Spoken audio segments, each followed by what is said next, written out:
So we're going to come back up and run down the road. Dr. Evans, if you could start us off just helping us understand what you do and how it can help to support grants who are acting as parents. Okay, sure.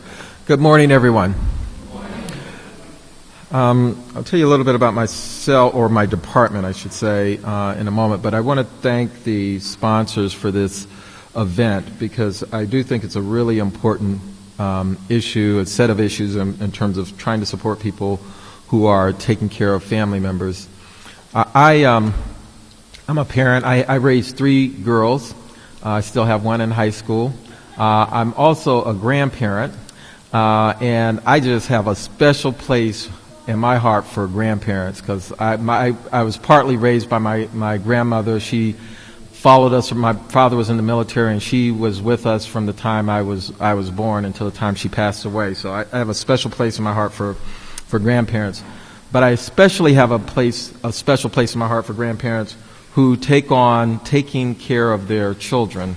I mentioned that I'm a grandparent, but the part of that I love is that I can give them back. When they, that is a beautiful thing, having raised 3 girls. It's really nice to be able to do that. So I have a special place, and I think there's something special about people who raise their families and then turn back and then raise another set of kids. So I want to do professionally anything that I can do to help you. I want to echo something that Ms. Grant said, and that is that what you do is so important. And from my department, which is behavioral health and intellectual disabilities, let me just break that down in terms of what that means. Behavioral health only means that we pay for mental health services, we pay for addiction services. And so behavioral health is just substance abuse and mental health services as opposed to physical health services. So if you have physical health issues, you go through the physical health system. Behavioral health, you come to the behavioral health system. And then intellectual disabilities is, we used to call that mental retardation. We now call it intellectual disabilities. But kids who have delays in their development that cause them the difficulty in learning, we provide services for. And there's a very important program that we also do, which is called early intervention. And it's a program that we sponsor through state dollars. It is for kids from 0 to 3. There's another program for kids that are 3 to 5, but the whole idea of the program is to identify kids who are having developmental delays, problems in learning. They may be delayed in any number of areas. There's an assessment that we do. And then what's really great about that program is that kids who qualify for that program get a whole series of interventions, of supports, of services. And most of those kids, many of those kids, because they get those services early on, will not need to go into special education or not need to continue those services by the time they reach school age. So if you have a child who has what you believe might be a developmental delay, not quite sure, what I would do is encourage you to call my department. And let me say, even before I get started, this is a brochure that we have that you'll find in the back out at the resource tables. It has the department name on it. There are 2 pieces of information on here that are really important. Is an 800 number, 888 number, and our website. And you can get a lot of this information. If you open it up, there are a whole series of phone numbers and websites and information that you can use. But if you don't want to go through all that, just remember these 2 numbers that are on the number that's on the front. So you can call that number and ask for information about early intervention services, and we can connect you with that.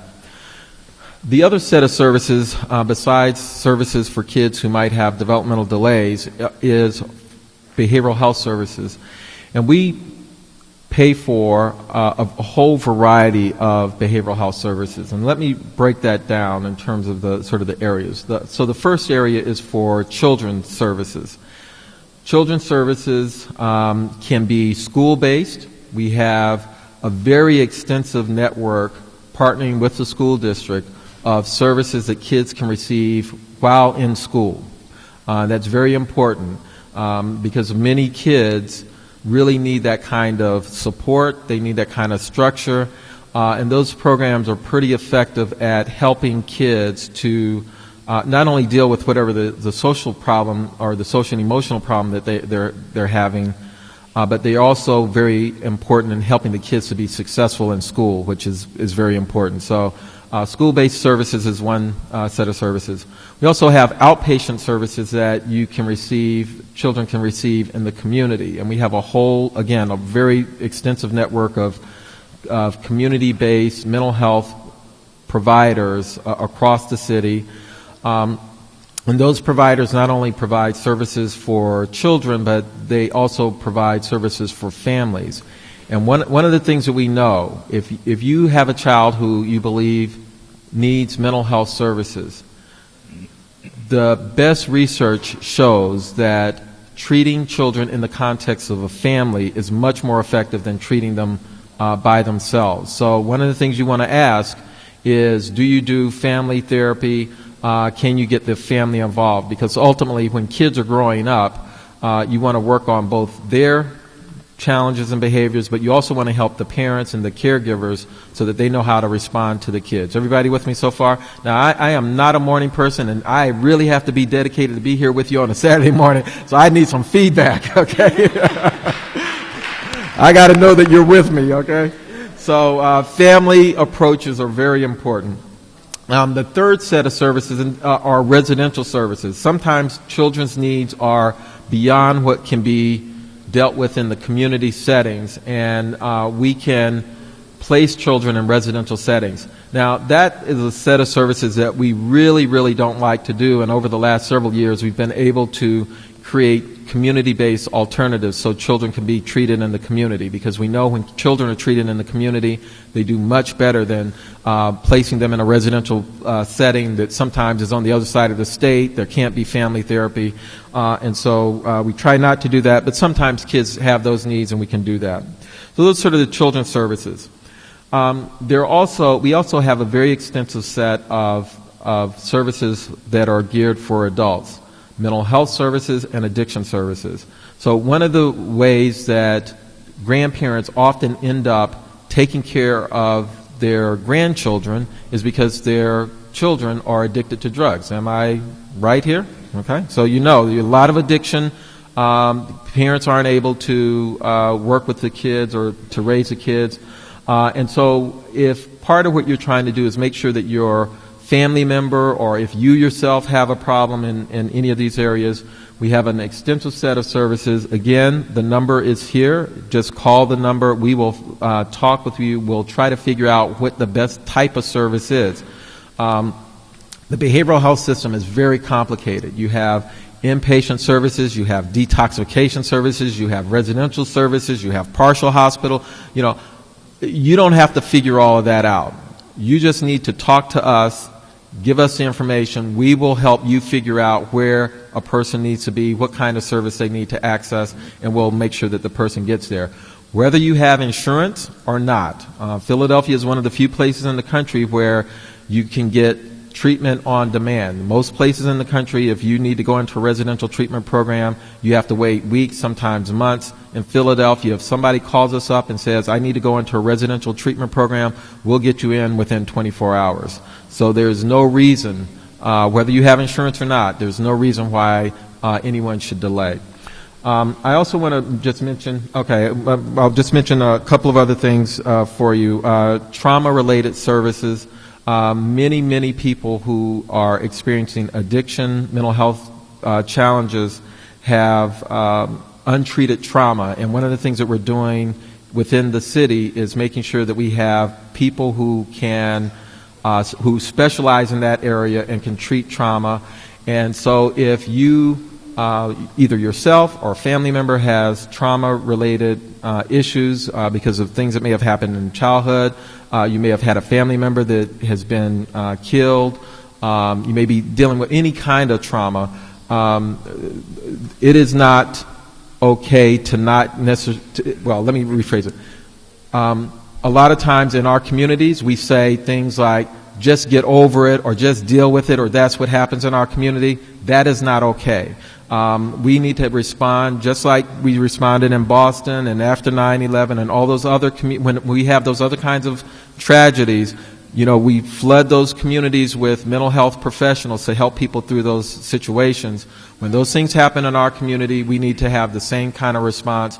We've developed those kinds of services, so if you're having challenges in those areas, again, call us and we can give you some specialized treatment around those areas. So with that, I'll stop and we'll I'm sure you'll get lots of questions. Okay, sure. Thank you. Thank you.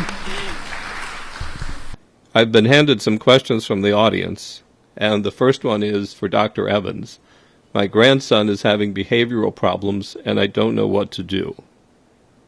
So it sounds like you have a lot of different things that are going on, and obviously probably can't tease them all out in this setting. But so here's what I would say. One is I want to keep coming back to this number, and I want to point out a colleague who's in the audience, Bob Zimmerman. Hold up your hand, Bob. Bob's going to be here all day. Bob's going to be doing a workshop later on today.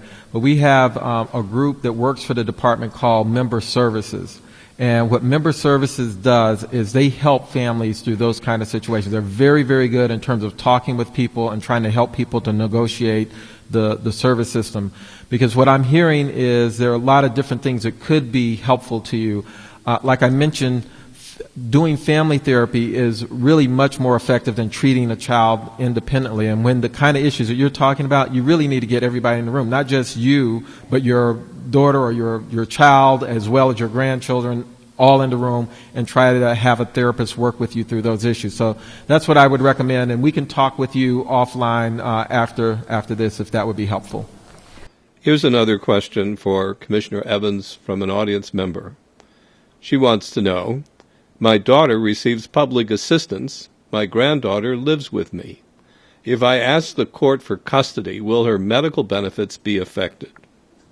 The answer is it depends, because with medical assistance there are different categories, what are called different categories of aid. So one is TANF, and that is for usually women who have children, but there are other categories of aid like disabled. There are just various kinds of categories. And so what I would say is that what you should do, or what your daughter should do, is go to the county assistance office and talk through what her particular situation is, because she may qualify under some other category of aid. So it's not necessary that once she loses the children or custody of the children that she will necessarily lose medical assistance. There are a number of single adults without children who do have medical assistance. But I think, were you also asking about whether the child's medical benefits will continue? Well, the child's medical benefits will. For children have a very easy time getting medical assistance. So there are practically no children in Philadelphia who would not qualify for medical assistance. So that you really don't have to worry about as much. Okay. Okay. Well, I'm sorry. Then for a child, it's very easy. Children, the threshold for children being eligible for medical assistance is very low, and so unless the child is covered by private insurance, they would be likely eligible for medical assistance.